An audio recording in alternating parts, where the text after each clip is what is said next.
53-54 বছর এই দেশ যারা শোষণ করেছে, মায়ের কোল সন্তান হারা করেছে, আমাদের দেশে থেকে বিদেশে পাচার করেছে, আর এই বাংলাদেশ আমরা দেখতে চাই না।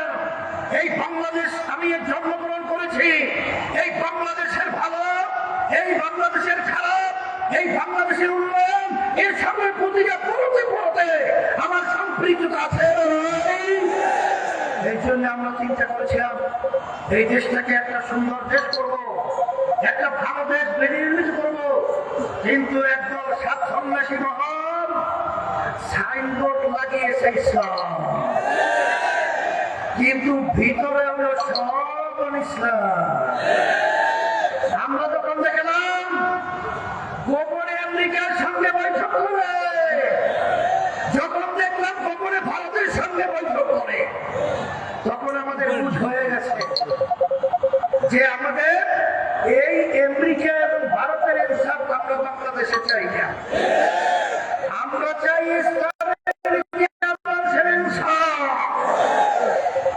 সেই হিসাবে ইসলাম বাংলাদেশ আমরা কিন্তু আল্লাহর রহমতে একা হাত পাখা প্রতীক নিয়ে সারা বাংলাদেশে 258 আসনে আমরা আল্লাহর রহমতে প্রতিদ্বন্দ্বিতা করছি।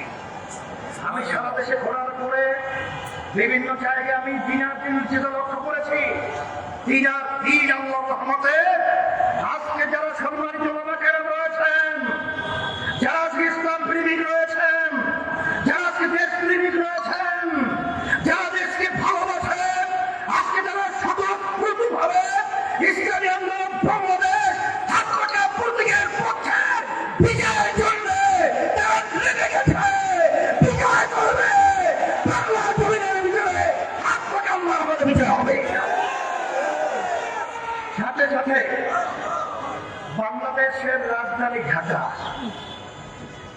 এটাকে বলা হয় মসজিদের নগরী।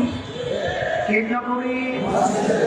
এই মসজিদ থাকবে, নামাজ থাকবে, কিন্তু যারা শরিয়া বাস্তবায়ন করতে চায় না, শরিয়া বলতে কি, নামাজ শরিয়া, রোজা শরিয়া, হজ শরিয়া, যারা চায় না ওরা মসজিদ রাখতে চায় না। এই জন্য পরিষ্কার ঢাকাবাসী বলবো, আসেন আমাদের ঐতিহ্য, আমাদের ঢাকাকে আমরা মসজিদের নগরী করব, আমরা বাংলাদেশে ইসলাম প্রতিষ্ঠিত করব, ইসলামের নীতি আদর্শ অনুযায়ী। এই জন্য আমি সকলকে আহ্বান জানাবো, আছেন আমার ভাইদেরকে, মা বোনদেরকে, বহুবার ভোট দিয়েছি, এবার আমার ইসলামের পক্ষের বাক্স একটাই, সেই বাক্স ইসলাম আন্দোলন বাক্স, হাত পাখা প্রতীকের বাক্স।